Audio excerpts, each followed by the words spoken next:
10 सालों में सांसद ये नहीं कह सकते कि ये मेरी उपलब्धि है या इस सवाल को मैंने देश की संसद में रखा।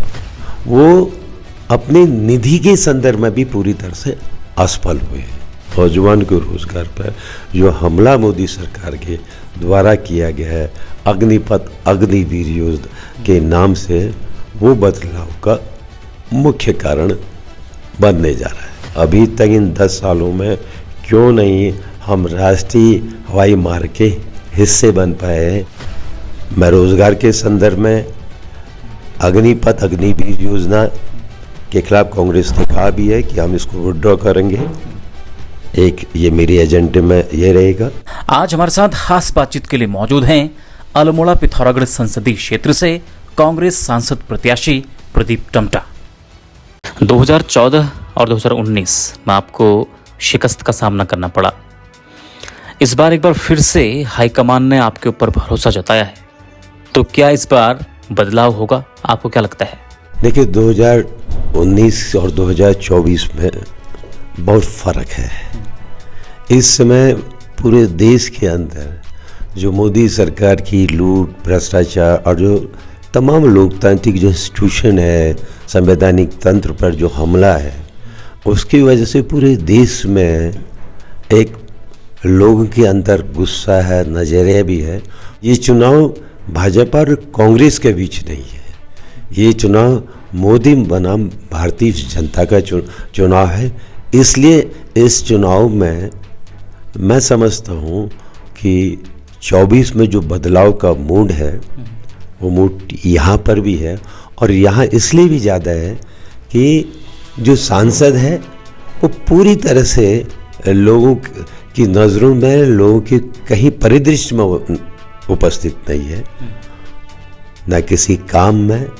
10 सालों में सांसद ये नहीं कह सकते कि ये मेरी उपलब्धि है या इस सवाल को मैंने देश की संसद में रखा, या ये कह सकते हैं कि मोदी सरकार ने हमारी ये योजना है। वो लगातार, और किसी योजनाओं के संदर्भ में तो अलग बात है, वो अपने निधि के संदर्भ में भी पूरी तरह से असफल हुए हैं। तो इसलिए मैं समझ रहा हूँ कि ये जो परिदृश्य है संसदीय अल्मोड़ा पिथौरागढ़ संसदीय क्षेत्र का, वो बदलाव के मूड में है। ये नौजवान के रोजगार पर जो हमला मोदी सरकार के द्वारा किया गया है अग्निपथ अग्निवीर योजना के नाम से, वो बदलाव का मुख्य कारण बनने जा रहा है। सेना सबसे बड़ी एजेंसी है इसमें रोजगार की। 13 लाख लोगों को सेना रोजगार दे रही है, सार्वजनिक क्षेत्र में, निजी क्षेत्र में, सरकारी क्षेत्रों में, इन तीनों में सेना प्रथम में थी। तो इसी मुझे ये लगता है कि मोदी का देवभूमि में आके रक्षा मंत्री, राज्य रक्षा उनके बगल में बैठे हैं, उस योजना के बारे में एक शब्द न कहना, उसका बचाव न करना, जो कांग्रेस का आरोप है, जो उत्तराखंड के लोगों का आरोप है कि योजना एक तरफ देश की सुरक्षा के साथ समझौता है, दूसरा इस देश के नौजवानों को, विशेषकर मेरे उत्तराखंड के नौजवानों के भविष्य पर चोट करता है, ये अपने आप सिद्ध हो रहा है। आपके अगेंस्ट जो कैंडिडेट हैं उनसे हमने ये पूछा कि आपके अपोजिशन वाले यानी कि कांग्रेस सांसद प्रत्याशी आप पर ये आरोप लगाते हैं कि आप अक्सर अपने क्षेत्र से नदारद रहते हैं और आपकी कोई उपलब्धि नहीं है। तो उन्होंने इस पर यह कहा कि कांग्रेस का आरोप लगाने के अलावा कोई काम नहीं है, और उन्होंने ऑल वेदर सड़क हो या हवाई सेवा हो या लिपुलेख तक जो सड़क गई है, इन सभी चीज़ों को अपने अचीवमेंट के तौर पर कहा। आप इसे किस रूप में देखते हैं? देखिए, बड़ी अच्छा आपने उनसे पूछा। मैं जिस ऑल वेदर रोड की वो बात कह रहे हैं, ये सारी ऑल वेदर रोड है। कांग्रेस के कार्यकाल में ही इन सारे मार्गों को राष्ट्रीय राजमार्ग का दर्जा दिया गया था, और उसी की बनिस्बत राष्ट्रीय राजमार्ग 2 लेन बनने चाहिए, वो बनी। लेकिन सबसे बड़ी सवाल है, जो अल्मोड़ा संसदीय क्षेत्र में जिस ऑल वेदर रूट का हिस्सा तो सिर्फ माट टनकपुर से पिथौरागढ़ है, पिथौरागढ़ से गुंजी तक की जो सड़क है, इन 10 सालों में कछुए की गति से आगे बढ़ रही है।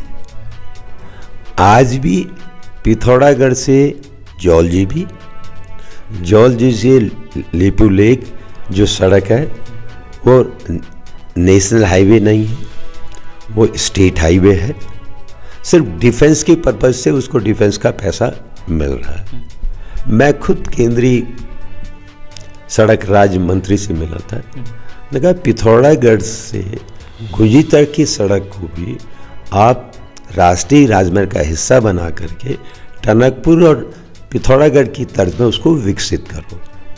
उन्होंने आश्वासन भी दिया था, उस दिशा में कुछ नहीं हुआ। एक बात जो सांसद की उपलब्धि होनी चाहिए अपने संसदीय क्षेत्र के प्रति, अल्मोड़ा संसदीय क्षेत्र के 4 जिले हैं, टनकपुर, हल्द्वानी और रामनगर।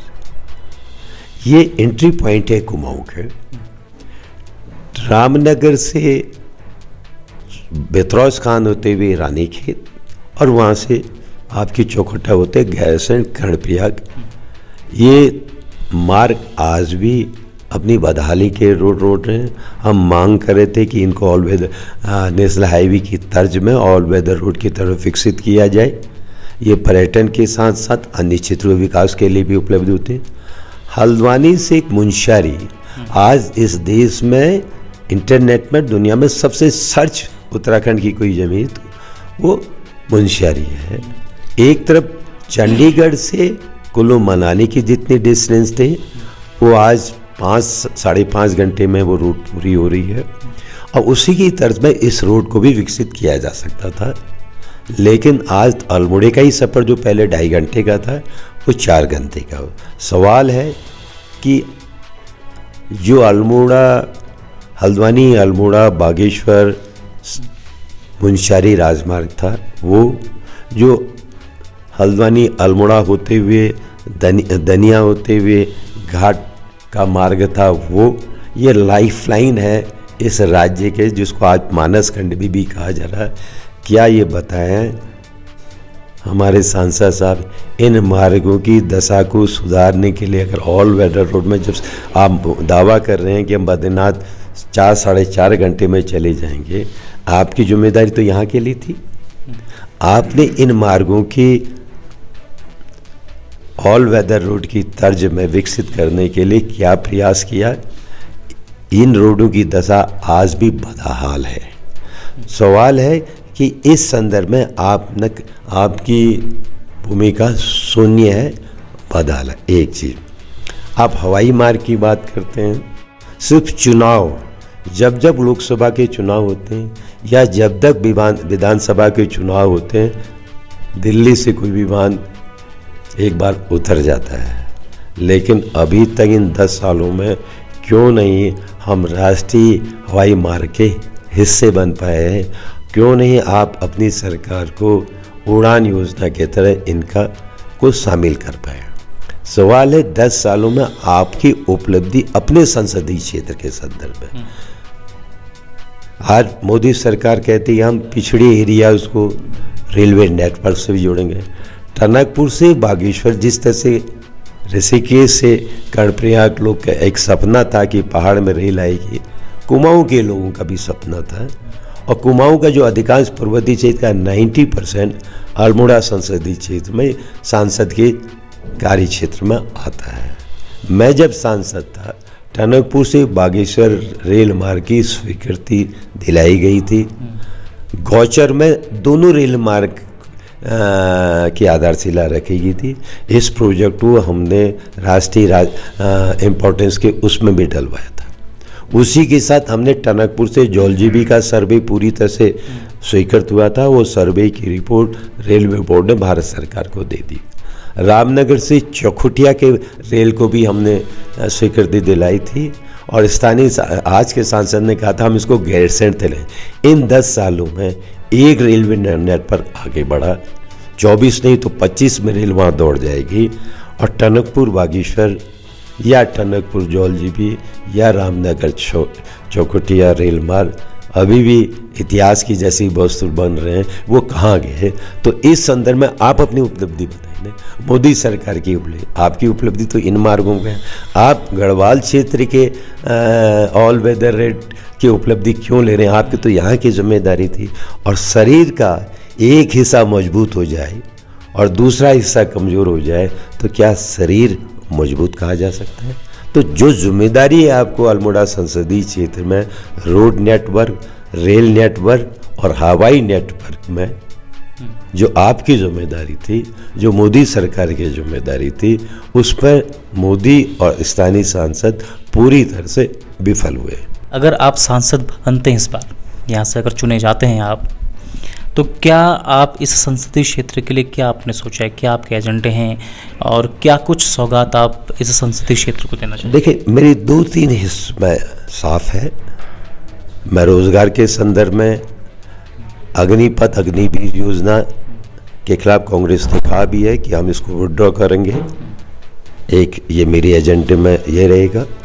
दूसरा जो अवस्थापना विकास है, इंफ्रास्ट्रक्चर डेवलपमेंट है, क्योंकि कुमाऊं का क्षेत्र में रोजगार के दो ही साए, कृषि के अलावा जो कोई रोजगार का है वो पर्यटन पर आधारित है। और पर्यटन तब तक विकसित नहीं हो सकता है जब तक राष्ट्रीय राजमार्गों का उसी तरह से जो आपने चारधाम यात्रा में विकसित किए वो रेल नेटवर्क और हवाई नेटवर्क, इन तीनों इंफ्रास्ट्रक्चर, इन तीनों पर मेरी प्राथमिकता का फोकस होगा।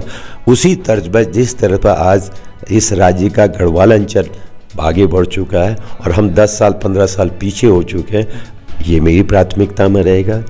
तीसरा जो महत्वपूर्ण सवाल है कि आज सब लोग कह रहे हैं कि पलायन यहाँ का एक बड़ा वो हो चुका है, लेकिन पलायन क्यों हो रहा है? पलायन इसलिए हो रहा है जो हमारी ग्रामीण खेती है, लोगों का उससे विश्वास उठ रहा है। लोगों को लग रहा है कि ये जीवनदायिनी नहीं है, जबकि हमारे पूर्वज यहीं बस करके एक मजबूत सभ्यता को इस क्षेत्र में जन्म दिया। मेरा मानना है कि पर्वतीय खेती के पुनर्जीवन के लिए प्रयास होने चाहिए। तीसरा है तो जो एक पलायन का एक नया कारण आ जा रहा है। पहले रोजगार का माध्यम होता शिक्षा और स्वास्थ्य। मेरी प्राथमिकता में उच्च गुणवत्तापूर्ण स्वास्थ्य सेवाएं उपलब्ध कुमाऊं में हो, मेरे संसदीय क्षेत्र में हो, पर्वतीय क्षेत्र में हो। इसलिए एम्स की एक स्वतंत्र एम्स, एक इंडिपेंडेंट एम्स यहाँ खुले। पर्वतीय खेती को डेवलप करने के लिए भारत सरकार का एक कृषि विश्वविद्यालय, एग्रीकल्चर इंस्टीट्यूशन हमारे क्षेत्र में खुले। आखिर में आप अल्मोड़ा संसदीय क्षेत्र के जितने भी लोग इस कार्यक्रम को देख रहे हैं, उनसे क्या रिक्वेस्ट करना चाहेंगे? मैं तो सारे लोग से अपील करना चाहूँगा। मैंने सामाजिक जीवन की शुरुआत से ही और राजनीतिक सफ़र यहाँ तक पहुँचने में यहाँ के जो मूल दर्द है, ये दर्द सिर्फ मेरी संसदीय क्षेत्र का नहीं, पूरे हिमालय का दर्द है। जंगलों का आंदोलन हो, शराब के खिलाफ का आंदोलन हो, हिमालय की संवेदनशीलता का सवाल हो, है मैंने आपदा से संबंधित सवाल हो कि भारत सरकार को उत्तराखंड सहित हिमालय राज्यों के लिए आपदा के प्रति नए दृष्टिकोण को बनाने की जरूरत है। 3-3.5 हज़ार जो गांव लंबे समय से लगे हुए हैं कि कब वो किसी खतरे का सामना ना करना पड़े, उन सवालों को उठाया है। तो मैंने बड़ी संवेदनशीलता के साथ उत्तराखंड के दर्द को, जब भी मुझे मौका मिला, मैं लोकसभा में रहा या राज्यसभा, इन सवालों को उठाया है और मैंने अपना एक ब्रांड की ईमानदारी से सेवा की है। तो आज मेरा लोगों से यही अपील, एक तरफ बीजेपी है जो तमाम सरकारी तंत्र का दुरुपयोग करते हुए, तमाम जो अपार उनके पास धन जो इलेक्टोरल बॉन्ड और अन्य लूट के माध्यम से है, वो जनता के मत का हरण करना चाहती है।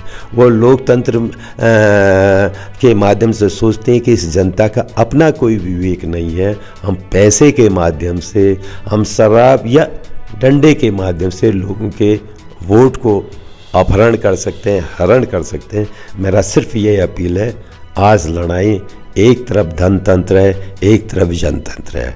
एक तरफ ईमानदारी से जिन्होंने सामाजिक जीवन हमने चढ़ाया, तो पर मैं यही अपील करता हूँ, अगर आपको लोगों को लगता है कि राजनीति में ईमानदार लोगों को, जनता की आवाज़ को उठाने वाले, चाहे पुरानी पेंशन योजना हो या किसी भी तरह के लोगों की आवाज़ देश की संसद में पहुँचे, तो आप प्रदीप टम्टा के हमसफ़र बनिए। खबरों में बने रहने के लिए न्यूज़ PTS टीवी को सब्सक्राइब करें और बेल आइकन दबाएं और साथ ही फेसबुक पर न्यूज़ PTS टीवी पेज को लाइक या फॉलो करें।